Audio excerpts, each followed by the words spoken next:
গল্পের নাম শেষ চিঠি।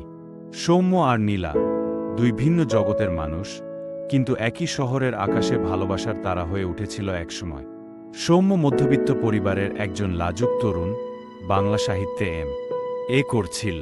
নীলা ছিল শহরের নামকরা কলেজের ছাত্রী, সাহসী, আত্মবিশ্বাসী আর সবার থেকে একটু আলাদা।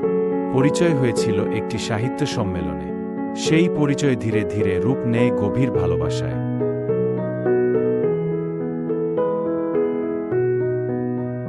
সৌম্য হেসে বলত, তুই আমার গল্প নয়, তুই আমার গল্প।